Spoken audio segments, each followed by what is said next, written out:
that allows a face-to-face interaction, which you know, is not asking it's asking a lot emotionally, but it's not asking a lot cognitively to do. The person is sitting and talking. So we have the technology, but we also have the therapist who needs to understand the voice, understand and formulate how this voice is to be understood in the context of that person's life. And then when those things come together, you can get sessions where there's a lot of emotion and meaning that's in the room, that's online. And in those times when avatar therapy is working, that we see and witness some very powerful changes in meaning, which we hope and which we also see can also be taken out of the clinic and into the daily life. So that's what we wanted to say about the context there. Thanks, Tom.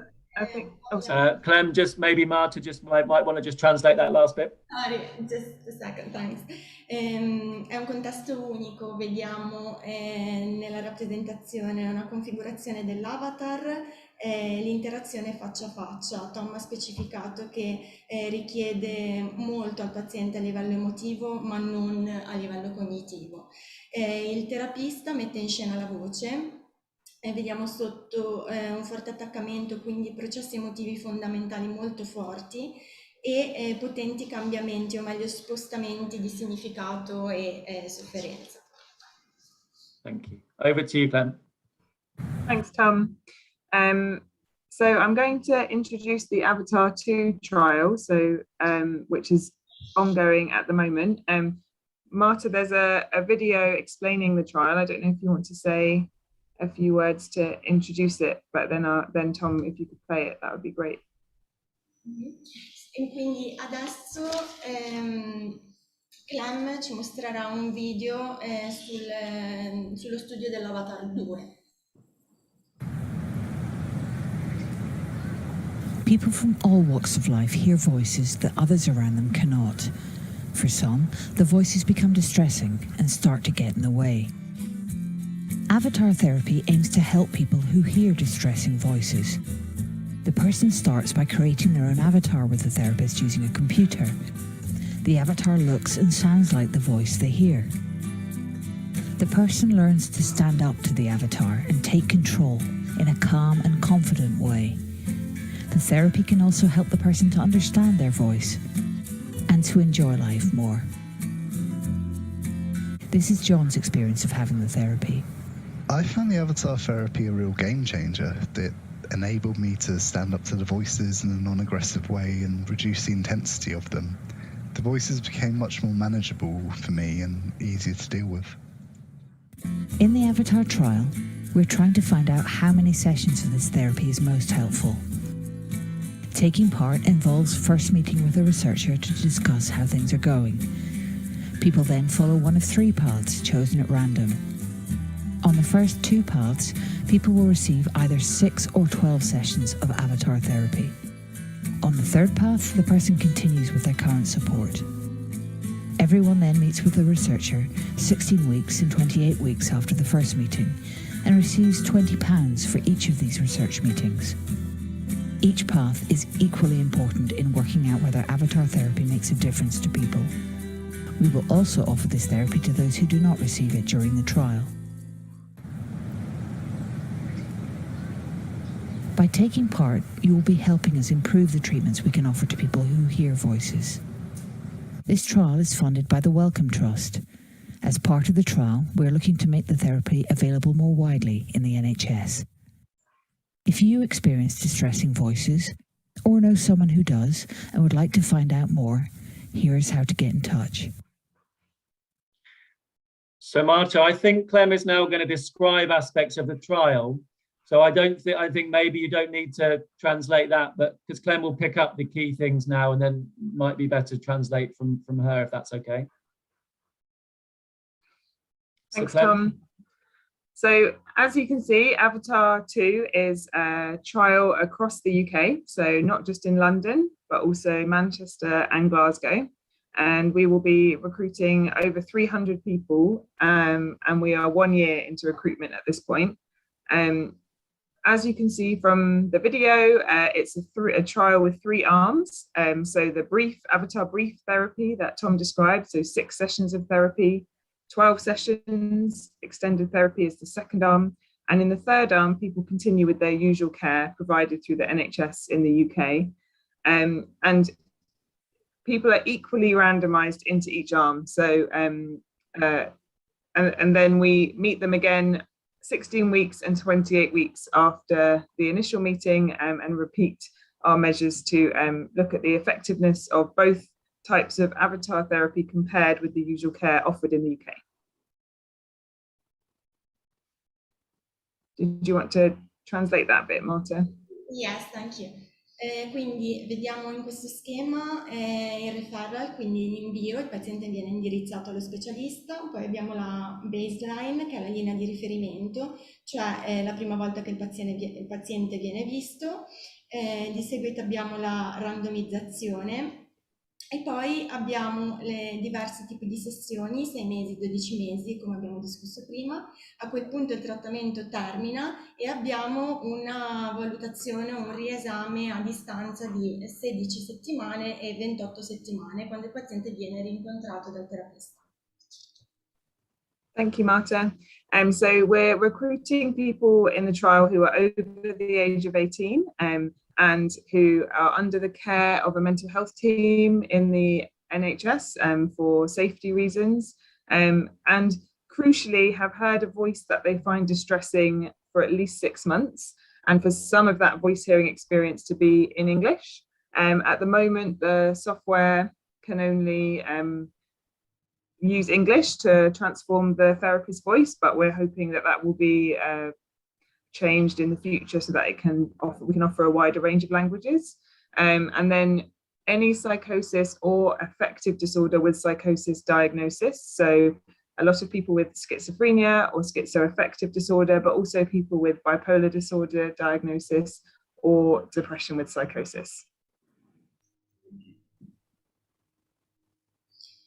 Quindi qui viene spiegato chi può partecipare a questo studio: adulti, quindi maggiori di 18 anni, persone in cura con un team di salute mentale, persone che sentono voci che trovano stressanti, angoscianti. Le voci devono essere sentite dal paziente da almeno 6 mesi e devono essere in inglese.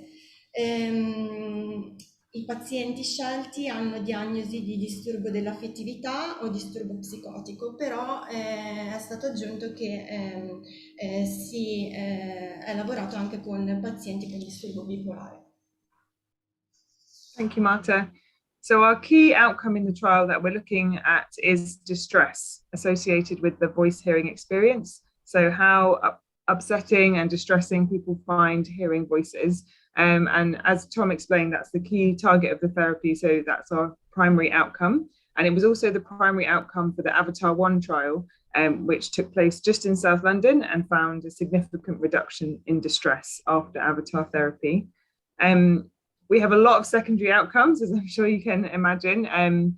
But I guess trying to tap into those targets described by Tom in the therapy. So the person's sense of power in relation to their voice, who's more powerful, control using measures like the belief about voices questionnaire, and anxiety, so how anxious they feel when they hear their voice, and kind of in everyday life as well. Quindi abbiamo i risultati principali, si dividono in risultati primari e risultati secondari. Per quanto riguarda i risultati primari, il distress, quindi la sofferenza e l'angoscia del paziente, viene misurato dalla scala di valutazione Psychotic Symptoms Rating Scale. E per quanto riguarda i risultati secondari, parliamo di forza, autocontrollo e controllo dell'ansia. Thank you, Marta. So in Avatar 2, we are also measuring people's experiences in everyday life using a smartphone app as part of our outcomes in the trial, which we're really excited about, because obviously traditional measures are really important, but also what we really are trying to do is change people's lives and their experience of their voices out of the therapy room. So we're using something called the experience sampling methodology, which I have a video to explain here. And then Marta, I will then explain a bit more about the video afterwards. So I think maybe if you just introduce it, what I just said there, and then I'll play it and then I'll explain it. Absolutely. Ok, Thank you. quindi l'ESM è la metodologia di campionamento dell'esperienza. Adesso vedremo un breve video che ci spiega appunto in che cosa consiste. The Experience Sampling Method, or ESM for short, is an intensive data collection method that uses smartphones to assess mental states and human behavior in real time. We thereby actively collect data by notifying participants on their smartphones, asking them to fill out a questionnaire multiple times per day for a number of days. So why use ESM and not something else? Well, imaging, genetic, or clinical interviewing methods do not study psychopathology in the context of everyday life. Instead, people are questioned or studied in a closed and safe environment. But symptoms of psychopathology do not exist in a vacuum. They are dynamic and are influenced by events that occur in daily life.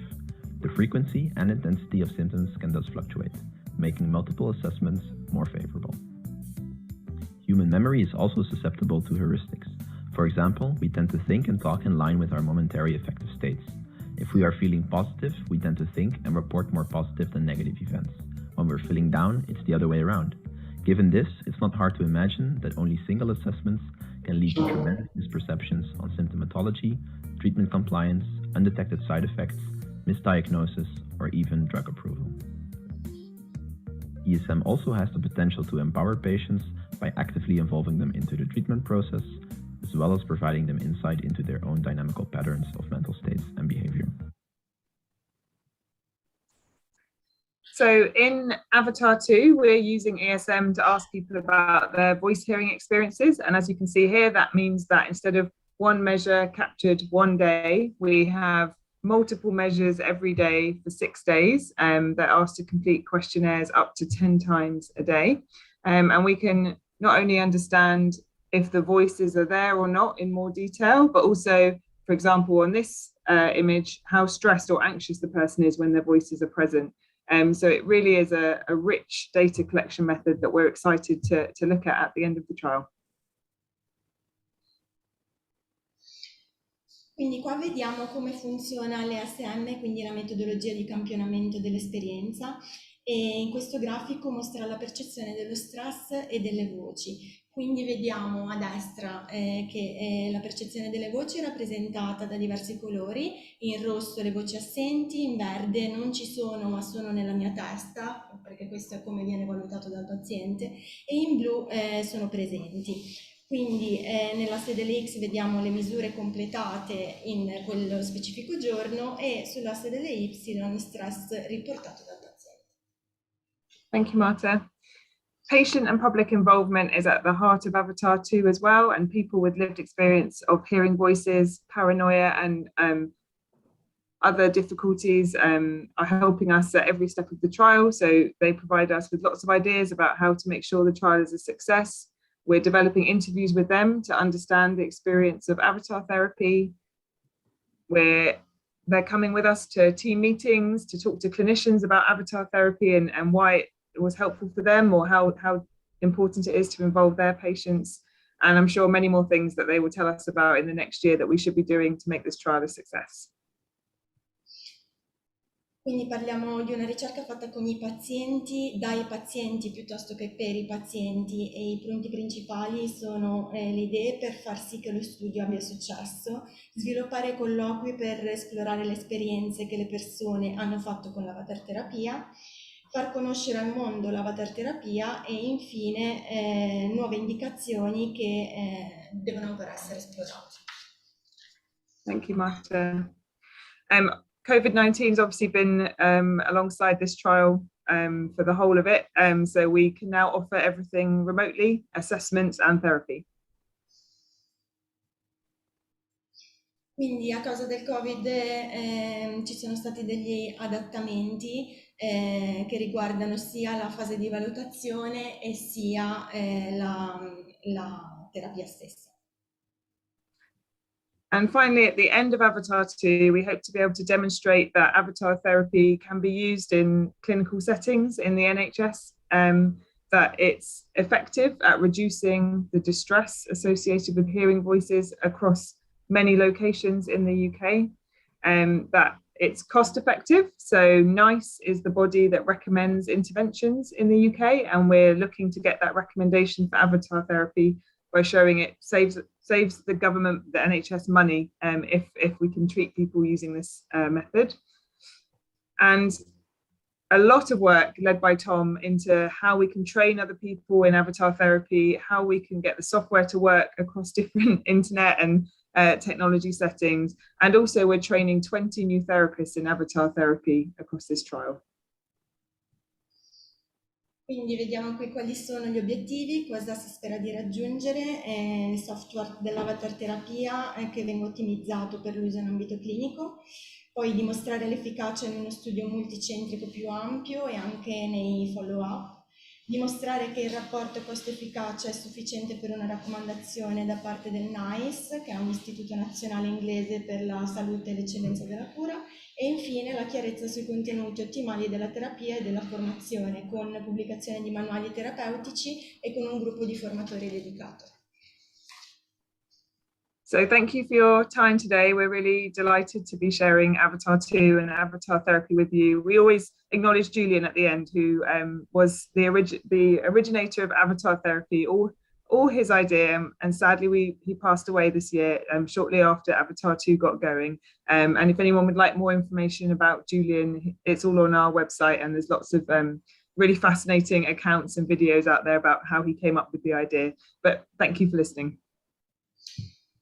Quindi grazie a tutti per il vostro tempo, siamo molto contenti di avere condiviso con voi il nostro lavoro, e qui potete leggere un necrologio di Julian Leff che è mancato quest'anno, e in questo link potete trovare maggiori informazioni. Bene, allora grazie, molto interessante. Thank you from Professor Giusto, very interesting. Se ci sono domande vi prego di farle, chi vuole le fa in inglese, altrimenti Marta le traduce. If there is any question, please you're free to ask. If you want to ask questions in English, that's fine, otherwise I'll translate it for you.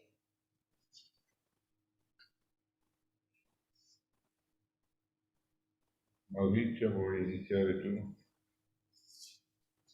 Sì, la faccio prima in italiano e poi in inglese, no, anzi la faccio prima in inglese e poi in italiano. Yes, Tom, and Clem, I thank you very much for your presentation, so clear and interesting. And so I come back to the question that I put at the beginning. So did you thought or that could be meaningful to work with only for research at the beginning, for research purpose, with virtual reality, and in particular by adding the possibility of touching the avatar. So there are some technological device that allow to, with gloves, touch a virtual object. And because touch is maybe is so together with other channels, it's very important to differentiation, so to control and differentiate. And so, as I understand, the purpose of the therapy is to take control on persecutory, distressing subject. And so, maybe for the future, so thinking in the society where the virtual reality will be very common. So I was thinking to this possibility, and so I translate now the question for the Italian audience, and then I wait for your answer. Dicevo, se immaginando un futuro che è alle porte, in cui anche la realtà virtuale sarà utilizzata su strumenti comuni, mi domandavo se la possibilità di lavorare, cioè se avevano pensato a ricercare la possibilità di immettere questi soggetti con voci persecutorie anche in realtà virtuale, soprattutto in considerazione della possibilità ormai già presente insomma da tempo nei laboratori informatici di poter inserire anche il tatto, cioè quindi non solo la vista che vede l'avatar, l'udito che sente la voce dell'avatar, ma anche il tatto.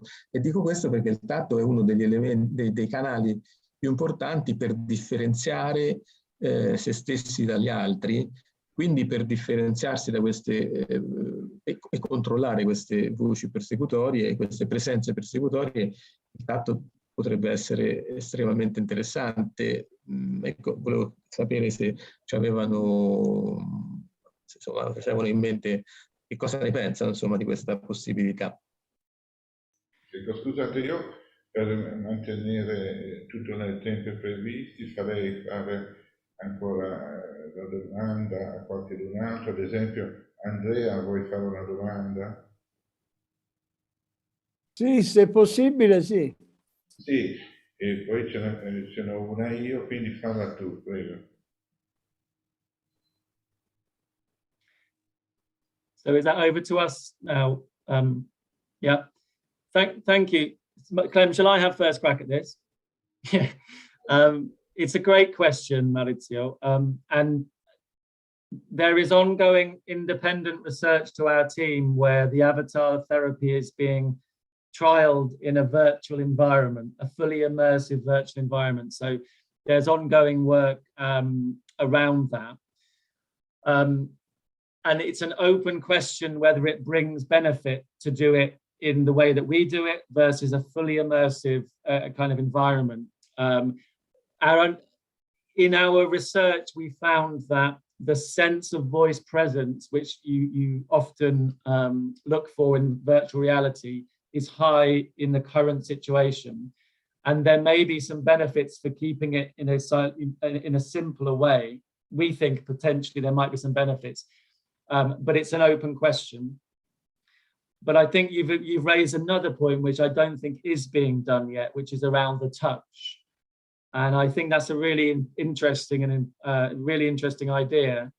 And I don't think that's being tried so far. But I wonder if it's almost like a research idea for people to interact with their avatar, not necessarily to do the therapy with it straight away, but to bring that into an interaction with an avatar as a representation of voice. I think that sounds very interesting.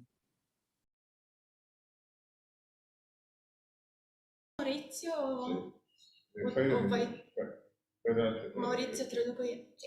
Ok, quindi Tom dice che nella loro ricerca si parla prettamente di voci e quindi la risposta è no, questo non è stato ancora fatto e non pensa che sia stato fatto in generale ancora, però crede che sia un'idea molto interessante e che completa appunto l'interazione. Yeah. Andrea, vuoi fare la domanda? Sì. Sì, volevo dire, più che una domanda, dire due cose brevissime. Una che l'avatar mi sembra qualcosa di molto interessante perché dà un volto, dà una consistenza umana alle voci, che spesso sono terrifiche e, come dire, senza una natura vera e propria definita. Però c'è un aspetto negativo, o possibilmente negativo, secondo me, nel senso che è un altro filtro, diciamo, qualcosa che si interpone tra il paziente difficile e il terapeuta.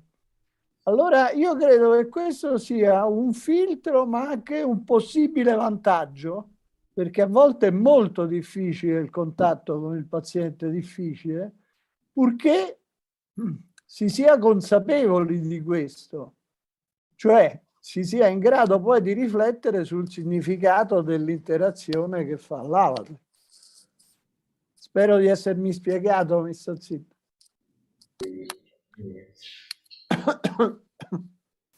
Yeah, so the question, there's the reflections first. Professor Naraci is saying that avatar therapy is very interesting because it gives a face to voices of the patient. But he, in his opinion, there is a negative aspect which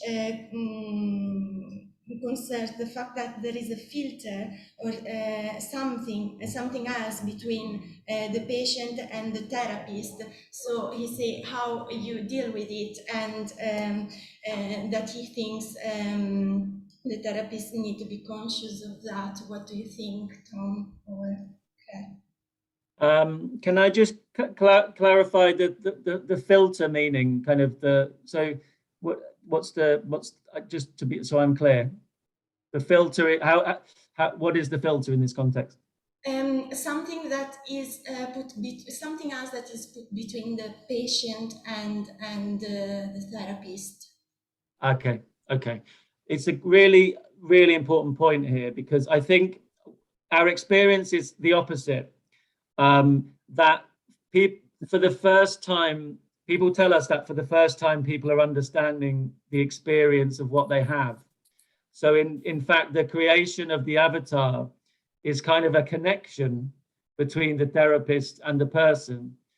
And that's been quite a common. So the creation of the avatar is kind of can be therapeutic for some, just because people feel that they're not completely alone with their experiences.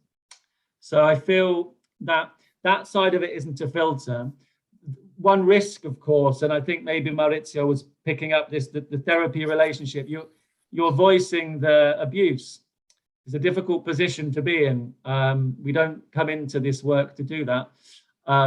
So the risk is, or the question is, whether somehow the therapist voicing of the avatar bleeds in or goes into the relationship. And again, you have to be very careful, but really what we find is the relationship with the therapist and the person is quite strong, almost quite intense, perhaps, compared to other therapies, because you're together with this experience in a different way. So I think it's a great question, but we've experienced it kind of the other way around, that it's a connector, not a filter.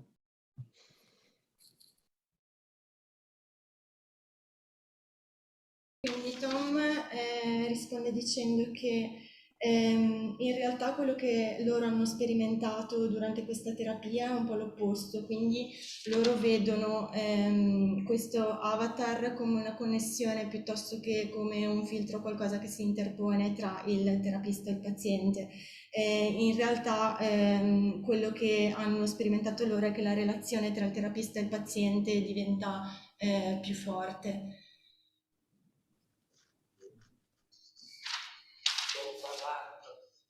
Ringrazio molto tutti per la giornata molto interessante, questa lezione, volevo comunicarlo. A proposito del toccare e a proposito forse di quello che diceva Maurizio, volevo aggiungere se non sarebbe auspicabile comunque il fatto di aiutare a percepire la separazione tra la realtà virtuale e quella umana, che resta molto collegata al terapeuta, no? Così come è stato esposto anche nell'ultimo intervento. Ecco, mi interessa molto però sapere come si ritiene auspicabile di tenere separate, e se lo si ritiene, queste due realtà. La relazione umana e la relazione con l'avatar. Sì. Okay. A proposito del toccare, Vecchiato. A proposito del toccare, però. Sì, ok. Grazie. Okay, Professor Vecchiato is asking about what Maurizio Peciccia was saying earlier, so about the touching. What do you think about the separation between the human relation and the relation with the avatar? If that's important to keep them separated, or to how do you deal with that, with the two different kind of relations? Yeah. So what we're hoping is that the avatar, that this is a representational therapy. Interesting, Maurizio was talking about art. There are different ways to work in representation.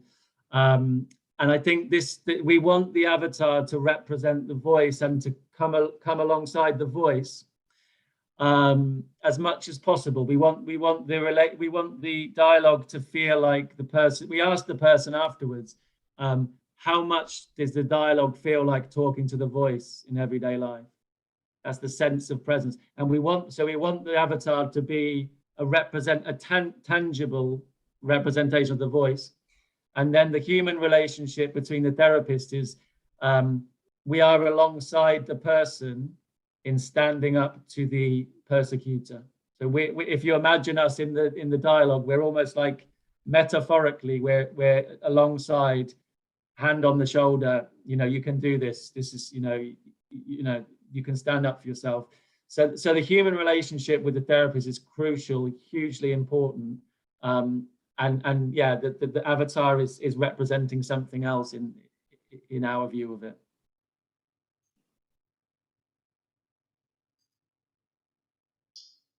Ok, quindi Tom dice che loro vogliono che l'avatar rappresenti le voci il più possibile, vogliono che l'avatar sia una rappresentazione tangibile delle voci del paziente, mentre per quanto riguarda la relazione umana, la relazione col terapista è una relazione molto molto stretta. Però per quanto riguarda l'avatar vogliono solo che rappresenti esclusivamente le voci. Una domanda di Chiedo se ha tempo. Sì, ancora 5 Tom, minuti. do you have Tom and Clem, sorry, do you have time for one last question, or you need to go? Just let us know if you need to go. I can stay, Clem. Yeah. Sì, ancora una domanda. Sì,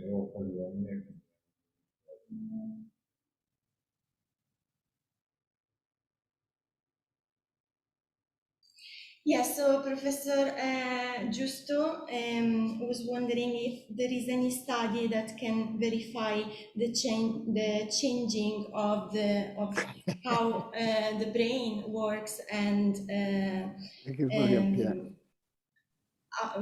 with this avatar therapy. And the second question is how many patients you are participating in this study? Clem, do you want to go with this one? We don't have any plans yet in this trial to look at the brain changes, but definitely would be really interesting in the future to understand that, especially using fMRI. And at the moment we have 150 patients in the trial, and we will have 350 by the end of the trial. And just to add that I think that the paradigm, we're not doing it currently, but it would involve fMRI studies of an exposure to the avatar or to content before and after therapy. And I think what you might hope to see is a reduction in kind of activation associated with fear and fear systems. I would say would be what you'd be looking at, but we haven't got that as part of this trial. Ok, quindi traduco velocemente la domanda e la risposta. I'm going to translate quickly the question and then your answer. La domanda del professor Giusto è se ci sono studi che verificano attraverso le neuroimmagini le modificazioni del funzionamento cerebrale, e la seconda domanda che ha posto è quanti pazienti hanno in cura in questo studio. Quindi Clem ci ha spiegato che non ci sono, questo studio non include nessun diciamo, modo per capire il cambiamento delle modificazioni del funzionamento cerebrale, però sarebbe molto interessante soprattutto confrontare appunto che cosa succede prima e che cosa succede dopo. E inoltre ha spiegato che ci sono 150 pazienti nello studio attualmente e alla fine dello studio ne avranno circa 350. Bene, allora non ci resta che ringraziare e ci auguriamo di poter avere l'occasione di incontrarci nuovamente. Julian Leff anche per noi è sempre stato un punto di riferimento importante e lo conferma anche questo incontro. So Professor Giusto is thanking you very much, Clem and Tom, and he's saying we hope to see you soon again. And he says also that Julian Leff was a very important person for us too, and this meeting is a demonstration of that. Right. Thank you so much. And can we thank you all, but Marta, can we especially thank you, Marta? You've done an outstanding job in a very difficult thing. So thank you. And thank you to all, but especially thank you to Marta. Right. Thank you very much. Thank you, everyone. Thank you for having us. Thanks. Bye-bye. Bye. Bye.